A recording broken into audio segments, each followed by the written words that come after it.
नमस्कार दोस्तों, कामयाबी तक यूट्यूब चैनल में आपका स्वागत है। आज हम 30 अप्रैल के महत्वपूर्ण करंट अफेयरों के प्रश्न, आज की महत्वपूर्ण समसामयिकी न्यूज़ जो आपकी परीक्षा के लिए क्या न्यूज़ बनी है, अति महत्वपूर्ण होगी, उसके बारे में बात करेंगे। वीडियो को अपने दोस्तों को ज़्यादा से ज़्यादा शेयर करें, अपने सगे संबंधियों को व्हाट्सएप पर, टेलीग्राम पर, फेसबुक पर, ट्विटर पर और यहाँ तक कि आप किसी भी सोशल मीडिया का प्रयोग कर रहे हैं उस पर ज़्यादा से ज़्यादा शेयर कर दें। तो यह वीडियो परीक्षाओं को देखकर एचएससी की परीक्षा, एसएससी की परीक्षा, रेलवे, बैंक और जहां पर करंट अफेयर के प्रश्न पूछे जाते हैं उनके ऊपर आधारित यह वीडियो बनाई गई है। तो हो जाए तैयार। करंट अफेयर और जीके को नस्ते-नाबूद करने के लिए अपने साथ पेन, काफ़ी और नोटबुक साथ लेकर बैठे। वीडियो को अंत तक जरूर देखें, बीच में स्किप ना करें। देरी ना करते हुए तो शुरू करते हैं। आज का मोटिवेशन कोड क्या है? क्रोध हवा का वह झोंका है जो बुद्धि के दीपक को बुझा देता है।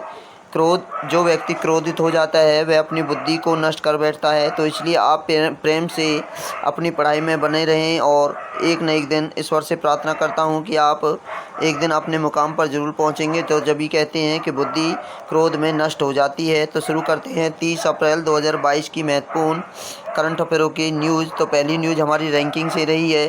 भारत ने 2021 में वैश्विक रियल टाइम भुगतान का कितने परसेंट कर दिया है? तो यह इसमें 40% की बढ़ोतरी देखी गई है। बात कर लेते हैं कि भारत ने रियल टाइम लेन देन को 48.6 बिलियन तक बढ़ा दिया है और यह पहले नंबर पर बना हुआ है रियल टाइम लेन देन में 2021 में। तो हम बात कर लेते हैं टॉप 5 कंट्री कौन कौन सी है। इंडिया 48.6 बिलियन के साथ पहले नंबर पर है। दूसरे पर चाइना है 18.5 बिलियन। तीसरे पर थाईलैंड है 9.7 बिलियन। चौथे पर ब्राज़ील है 8.7 बिलियन और पाँचवें पर है साउथ कोरिया 7.4 मिलियन। आगे बात करते हैं अपॉइंटमेंट और रेजिग्नेशन से क्या न्यूज़ बनी है। तो पहली न्यूज़ बनी है नेस्कॉन के अध्यक्ष कौन नियुक्त किए हुए हैं। तो नेस्कॉन के जो अध्यक्ष बने हैं वो बने हैं कृष्णन रामानुजम। कौन बने हैं? कृष्णन रामानुजम नेस्कॉम कंपनी के अध्यक्ष नियुक्त किए गए हैं। अब बात कर लेते हैं नेस्कॉन कंपनी क्या है। तो इसकी स्थापना 1 मार्च 1988 को हुई। इसके वर्तमान प्रेसिडेंट हैं वो देवजानी घोष हैं। इसका हेडक्वार्टर नई दिल्ली के अंदर है। तो दूसरी न्यूज़ क्या बनी है? Future generally Indian life insurance के सीईओ के रूप में नियुक्त किए हुए हैं। तो इंडिया लाइफ इंश्योरेंस के नए सीईओ कौन बने हैं? ये बने हैं Bruce De Broize India life insurance के नए सीईओ नियुक्त किए गए हैं। उन्होंने मरणजीत मुखर्जी का स्थान लिया है। तो इससे पहले लाइफ इंश्योरेंस के जो अध्यक्ष या सीईओ थे वो मरणजीत मुखर्जी थे और अब नए बन चुके हैं ब्रूस डी ब्राइजेस। तो तीसरी खबर क्या बनी है? तीसरी खबर बनी है एसबीआई के पूर्व अध्यक्ष रजनीश कुमार ईडी की टेक्नोलॉजीज के सलाहकार के रूप में शामिल हुए हैं। तो ईडी की टेक्नोलॉजी के नए सलाहकार कौन बने हैं? तो इसका उत्तर होगा Rajneesh Kumar.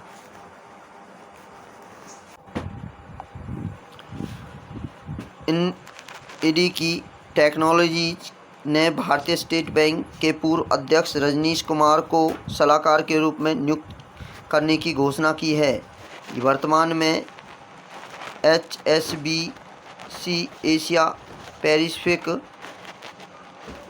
L&T infotech, hero motor Corp और भारत पे के बोर्ड में बैठे हैं। रिवीजन पॉइंट के बारे में बात कर लेते हैं। बीसीसी सेक्रेटरी जय शाह को ICC cricket committee as a member board representative. तो जय शाह को आईसीसी क्रिकेट कमेटी का एक मेंबर बोर्ड नियुक्त किया गया है। किसे किया गया? जय शाह को किया गया है।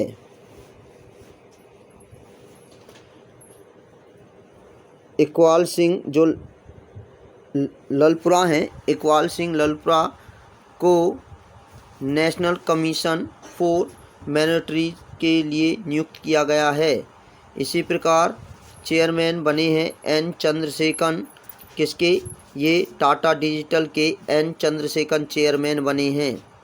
और सुनील कौरडिया को चेयरमैन बनाया है confederations of Indian industry CII western region के लिए 2022-23 में।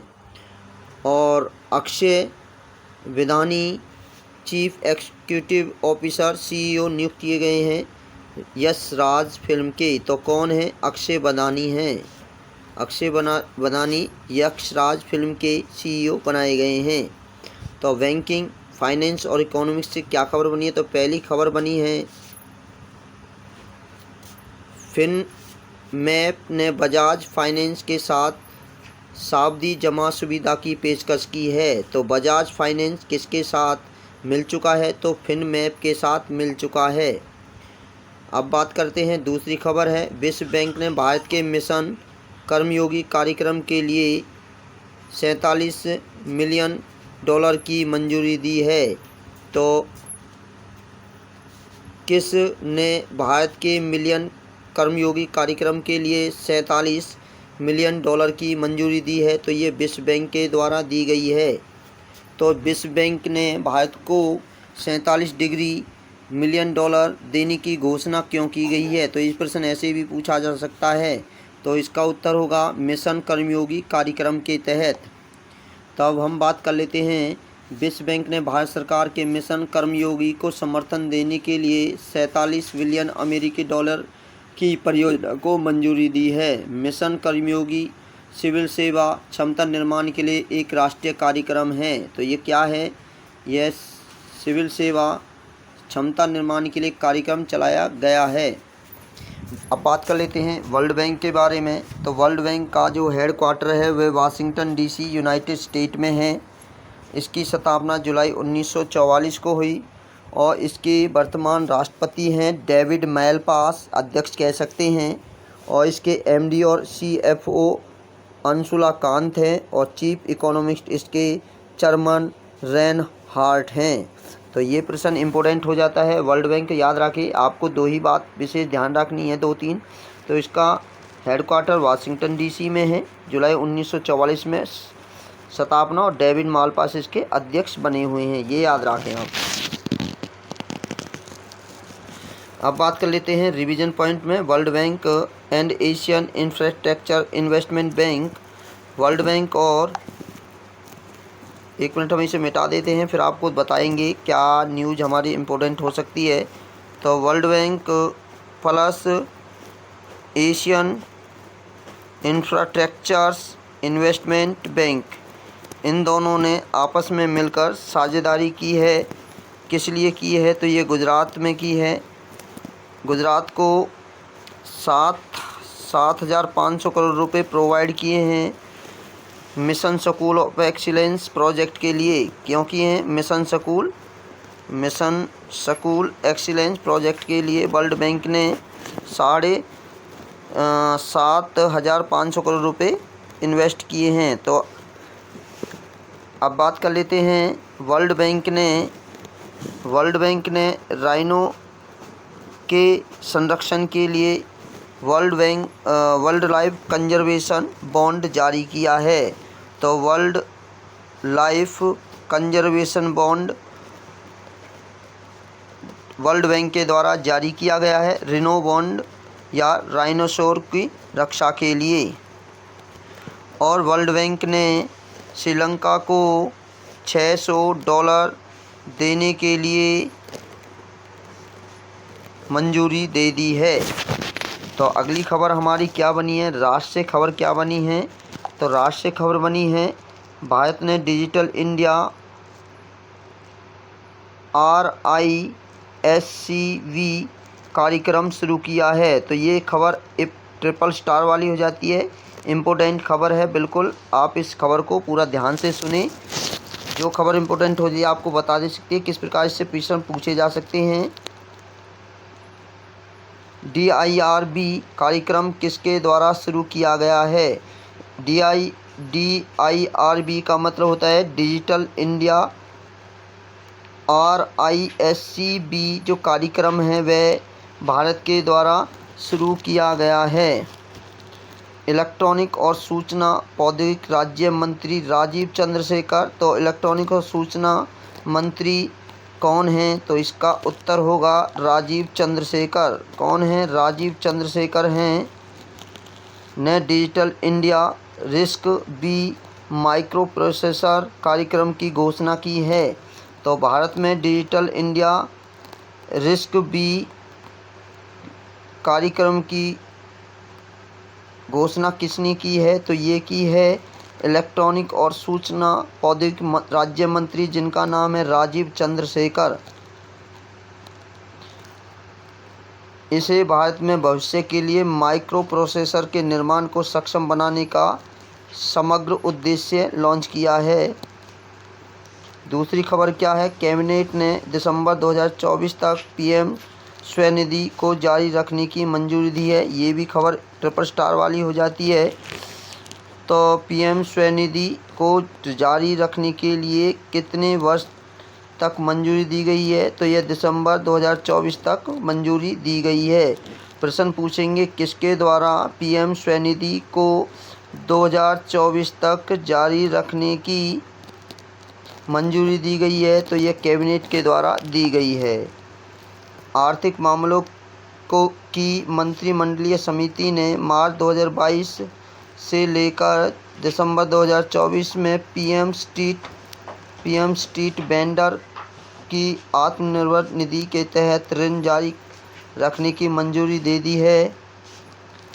अब बात कर लेते हैं पीएम समृद्धि योजना क्या है। पीएम समृद्धि योजना जून 2020 में इसे जारी किया गया था, लागू किया गया था। याद रखें, पीएम स्वनिधि योजना जून 2022 में 20 में। अगली खबर क्या है? तो अगली खबर बनी है नारायण राणे ने एंटरप्राइज इंडिया का उद्घाटन किया है। ये भी ट्रिपल स्टार वाली न्यूज़ है बिल्कुल। तो ये न्यूज़ आपकी ट्रिपल स्टार वाली हो सकती है आपकी परीक्षा के लिए पॉइंट ऑफ व्यू से। तो किसने एंटरप्राइज इंडिया का उद्घाटन किया है? तो इसका उत्तर होगा नारायण राणे का। दूसरा प्रश्न पूछ सकते हैं, नारायण राणे ने किस चीज़ का उद्घाटन किया है? तो इसका उत्तर होगा एंटरप्राइज इंडिया का उद्घाटन किया है। तो जो हमारे श्री नारायण राणे हैं, श्री नारायण जो राणे हैं, यह MSME मीडियम स्मॉल मीडियम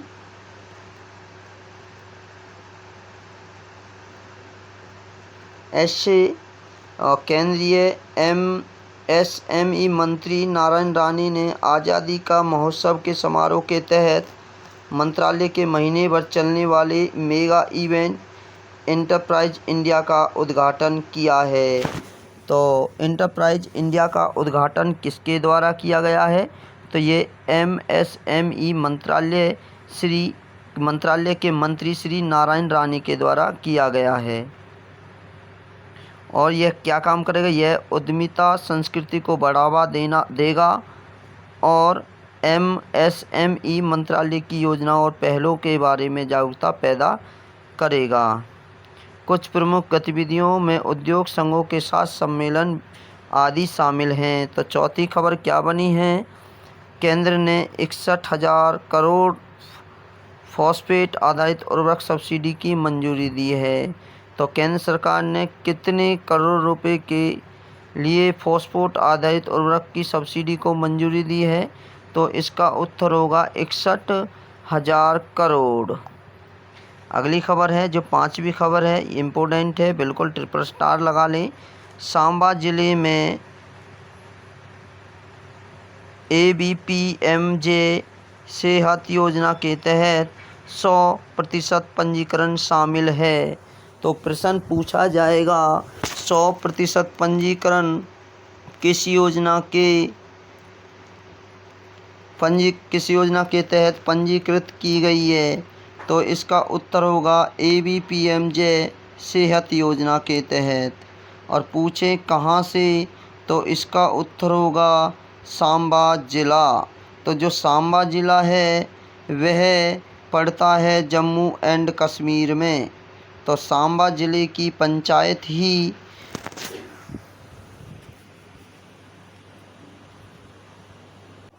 100% सौर ऊर्जा को प्रयोग करने वाली बनी है। आगे बात करते हैं जम्मू कश्मीर का सांबा ज़िला आयुष्मान भारत, एबी का मतलब होता है आयुष्मान भारत, प्रधानमंत्री जन आरोग्य योजना, सेहत योजना के तहत 100% घरों को कवर करने वाला भारत का पहला ज़िला बन चुका है। तो इम्पोर्टेंट खबर है बिल्कुल, आयुष्मान भारत प्रधानमंत्री जन आरोग्य योजना के तहत 100% घरों को कवर करने वाला ज़िला कौन सा बना है? तो इसका उत्तर होगा सांबा ज़िला। सांबा ज़िला बना है। राज्य पूछे तो जम्मू एंड कश्मीर। तो सांबा ज़िले में कुल 62,641 परिवार हैं और लोग इसमें 3,04,502 लोग इसमें ABPM जय सेहत गोल्डन कार्ड के लिए पात्र हैं। अब बात कर लेते हैं एक्स्ट्रा इन्फॉर्मेशन क्या है और सूचना। यह योजना दुनिया की सबसे बड़ी स्वास्थ्य बीमा योजना है जो पूरी तरह से सरकार द्वारा वित्त पोषित है। इस योजना के तहत आयुष्मान भारत गोल्डन कार्ड वाले लोगों को रुपये तक का मुफ्त इलाज दिया जाता है। तो 5 लाख रुपए का मुफ्त इलाज दिया जाता है आयुष्मान गोल्डन कार्ड के तहत। तो अगली छठी खबर क्या बनी है? आगरा को मिलेगा भारत का पहला वैक्यूम आधारित सीवर सिस्टम। इम्पोर्टेंट खबर है, ट्रिपल स्टार वाली खबर हो जाती है। तो भारत का पहला वैक्यूम आधारित सीवर सिस्टम किसे दिया जाएगा? तो इसका उत्तर होगा आगरा को। इस वैक्यूम का इस्तेमाल सार्वजनिक जगहों पर किया जाएगा।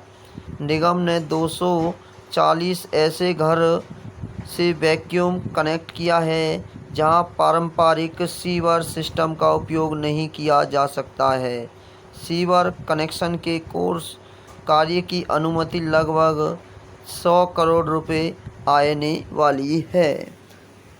तो इम्पोर्टेंट खबर है, किस लिए खबर है कि भारत का पहला वैक्यूम आधारित सीवर सिस्टम कहाँ शुरू किया गया है, किसे मिलेगा? तो इसका उत्तर होगा आगरा।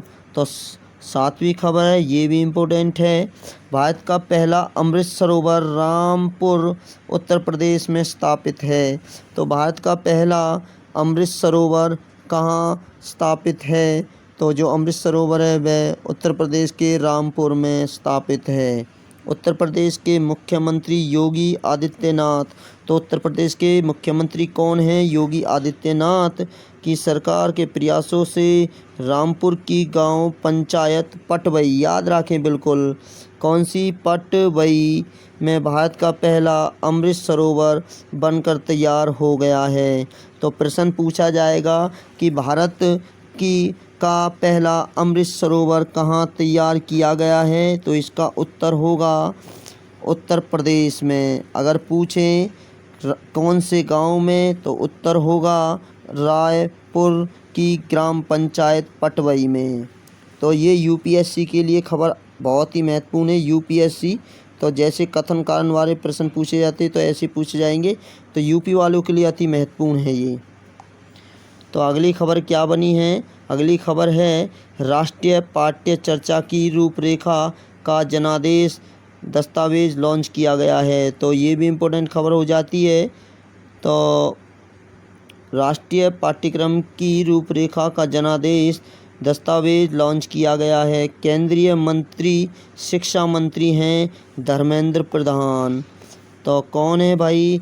तो प्रश्न ऐसा पूछा जाएगा, राष्ट्रीय पाठ्य चर्चा की रूपरेखा का जनादेश किसके द्वारा लॉन्च किया गया है? तो शिक्षा मंत्री, ये आपको दिखाई दे रहे होंगे, धर्मेंद्र प्रधान हैं ये।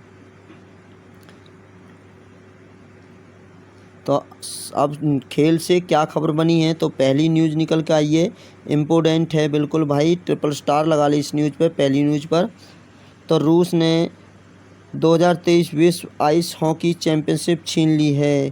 तो रूस ने, तो याद रखें 2023 की विश्व आइस हॉकी चैम्पियनशिप छीन ली है रूस ने। तो 2023 की आइस हॉकी चैम्पियनशिप का आयोजन कहाँ किया जाएगा, तो इसका उत्तर होगा रूस में। कहाँ होगा, रसिया में इसका आयोजन किया जाएगा। बिल्कुल ट्रिपल स्टार वाली न्यूज़ है, वनडे एग्ज़ाम के लिए अति महत्वपूर्ण हो जाती है ये न्यूज़। तो आइस हॉकी वर्ल्ड चैम्पियनशिप कहाँ आयोजित होगी, तो यह रूस के अंदर आयोजित की जाएगी। और आपसे पूछे कहाँ होगी, तो ये सेंट पीटर्सबर्ग में 5 से 21 मई 2023 के मध्य आयोजित की जाएगी। 5 से 21 मई 2023 के मध्य आयोजित की जाएगी। तो मेघालय ने होस्ट किया है, मेघालय के अंदर 83वें नंबर की टेबल टेनिस चैम्पियनशिप 2022 का आयोजन किया गया है। और पूछें कहाँ किया गया है, तो ये Sai Indore training centre, Nehru in Shillong from April 1825।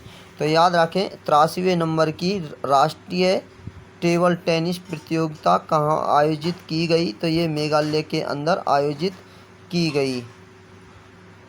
15वें number की CEC cup women ice hockey championship कौन विजय रहा है, तो इसमें जो विजय रहा है वो ले रहा है। कौन रहा है, ले रहा है।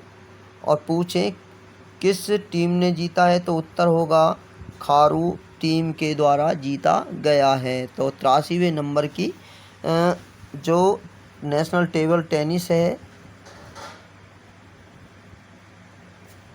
वो कहाँ आयोजित, तो मेघालय में।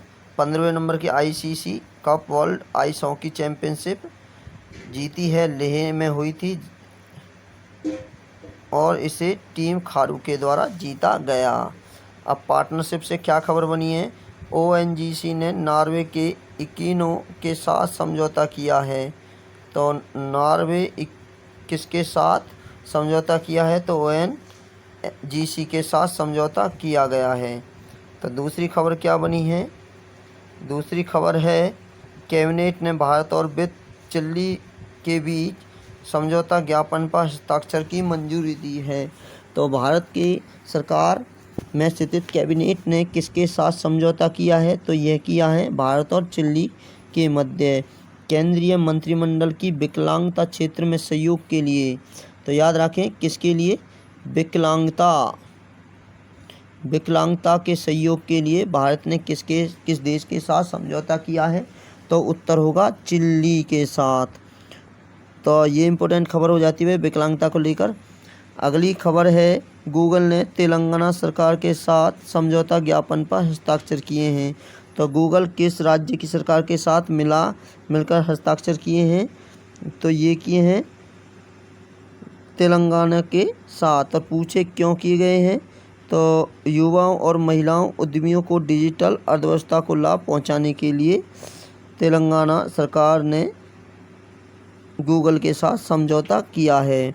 तो चौथी खबर है, इम्पोर्टेंट है, भारतीय एयरटेल ने 5G कनेक्टेड बनाने के लिए अपोलो हॉस्पिटल सिक्को के साथ साझेदारी की है। तो 5G कनेक्टिविटी को बनाने के लिए भारतीय एक्सेल ने किसके साथ साझेदारी की है, तो इसका उत्तर होगा अपोलो हॉस्पिटल के साथ।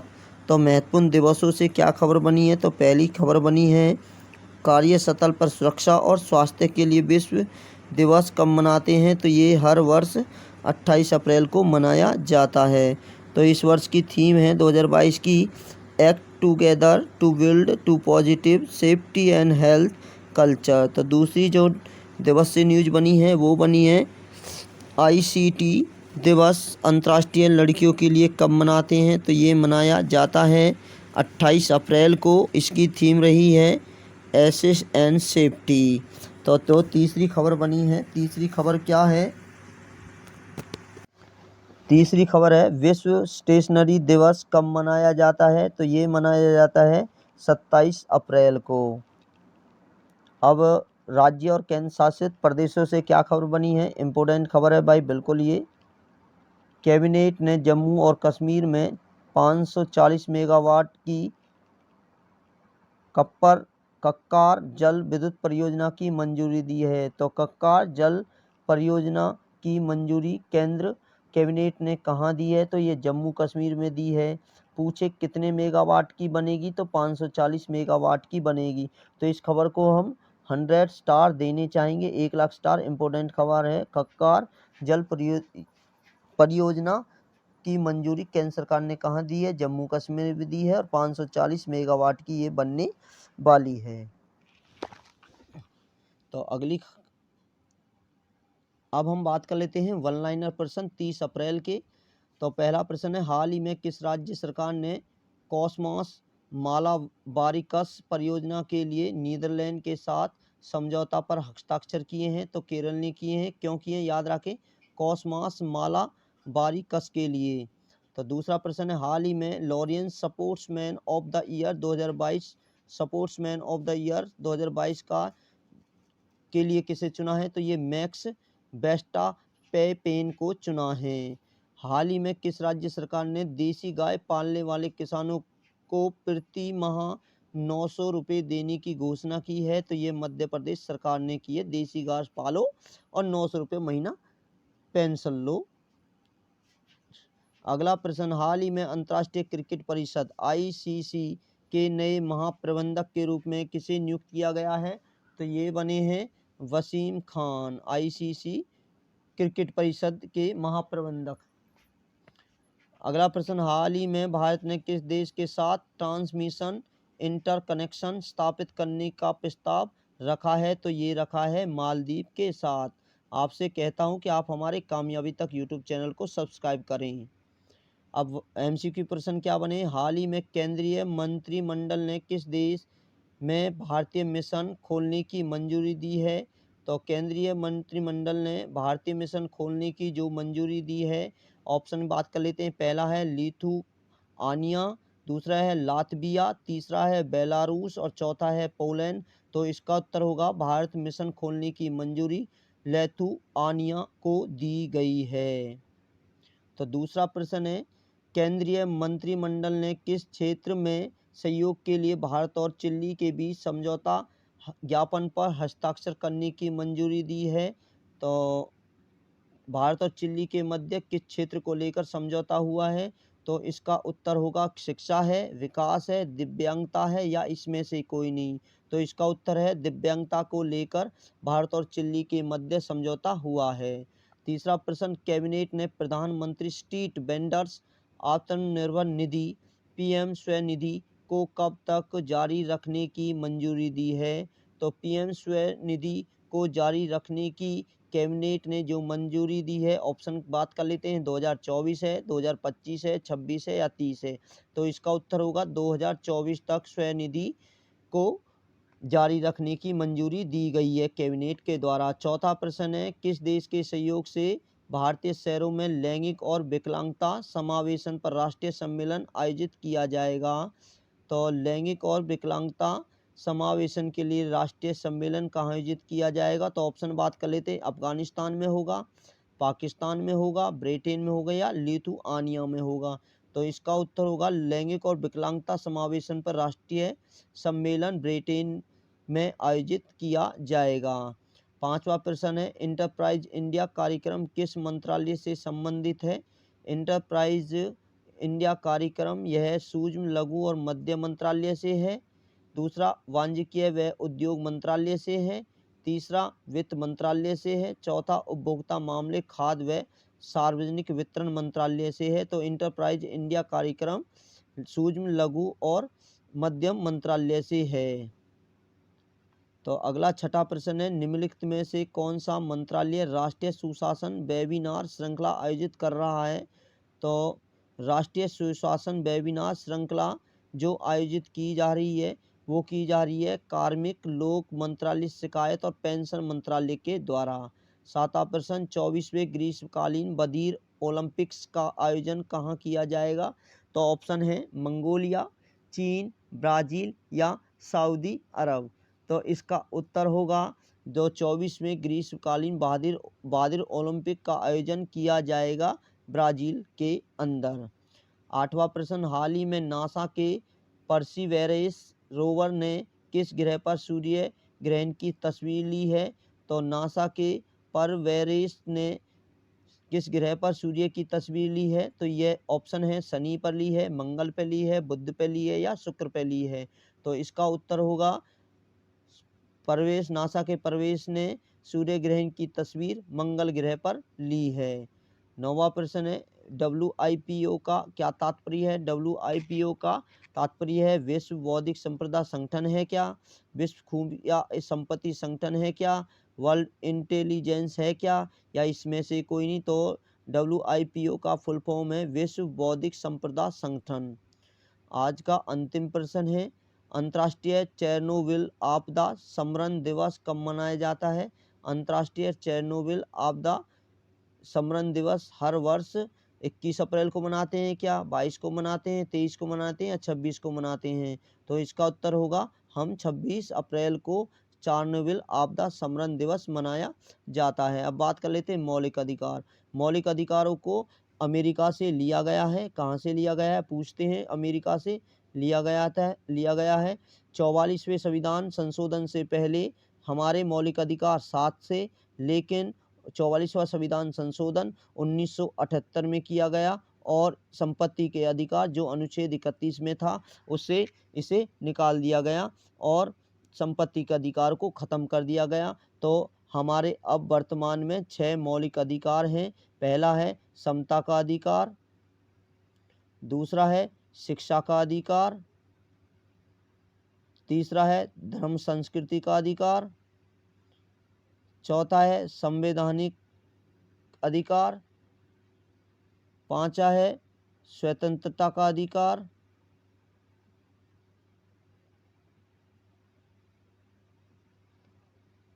और छठा है धर्म अधिकार। तो ये हमारे 6 अधिकार हैं। आपको बता दें कि अधिकारों को अमेरिका से लिया गया और इनका संविधान के भाग 3 में इनका वर्णन किया गया है। तो संविधान को भारत जो ये हमारे मौलिक अधिकार हैं इन्हें भारत का मैग्ना कार्टा भी कहा जाता है। अब इसके इतिहास के बारे में कुछ बात कर लेते हैं। तो इतिहास 1885 में बाल गंगाधर तिलक के द्वारा संविधान के मौलिक अधिकारों की मांग उठी। तो हमारे मौलिक अधिकार हैं। तो आगे बात करते हैं कौन कौन से मौलिक अधिकार। टोटल मौलिक अधिकार हमारे हैं 6। और अब बात करते हैं मौलिक अधिकारों के बारे में। मौलिक अधिकार संविधान के भाग 3 में और अनुच्छेद 12 से 35 तक मौलिक अधिकारों का प्रावधान किया गया है, लेकिन कुछ मौलिक अधिकार ऐसे हैं जो केवल भारतीयों को दिए गए हैं, विदेशियों को नहीं। तो कौन कौन से हैं? अनुच्छेद 15 धर्म, मूल वंश, जाति, लिंग, जन्म के आधार पर भेदभाव का निषेध, इस अनुच्छेद 15 में जो भारतीयों को दिया गया है। अनुच्छेद 16 सार्वजनिक रोजगार के मामलों में अवसर की समानता। अनुच्छेद 19 अभिव्यक्ति, शांतिपूर्वक सम्मेलन, सघन बनाने, निर्वाधन विचरण एवं निवास की स्वतंत्रता, ये अनुच्छेद 19 में है।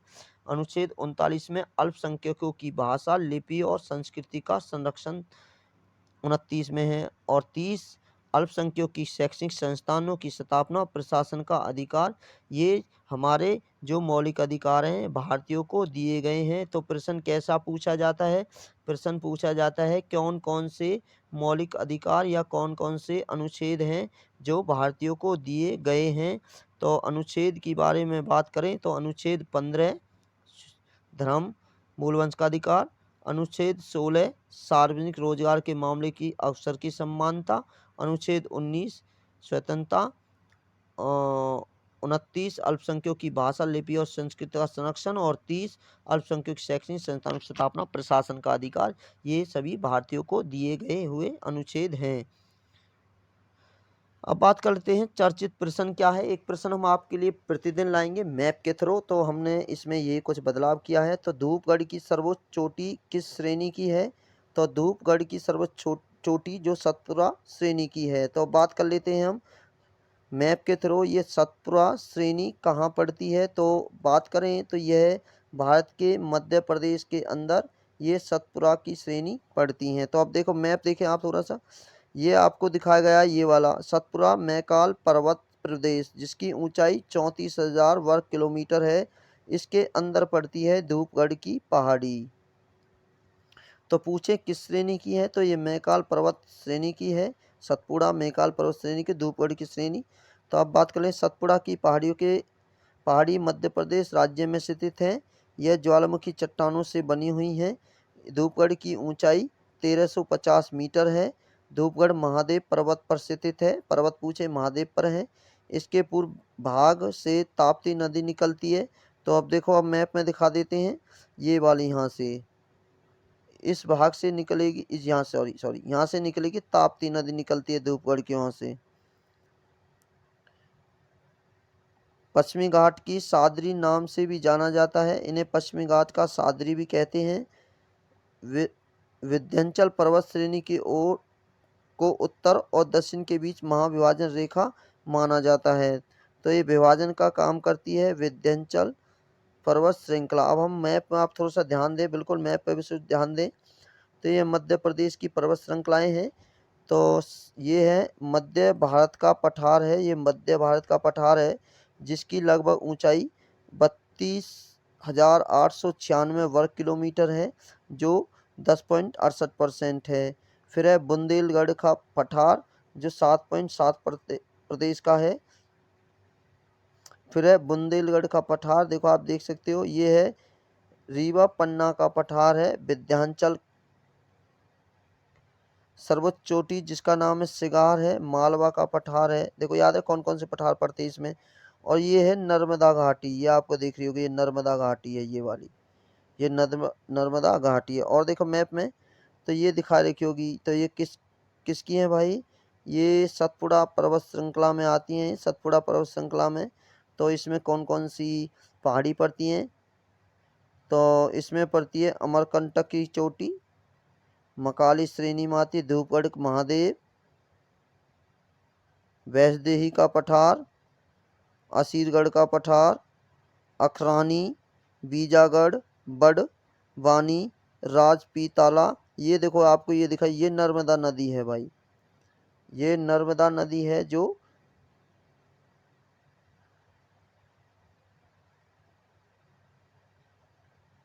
ये नर्मदा नदी नहीं सॉरी, ये ताप्ती नदी है।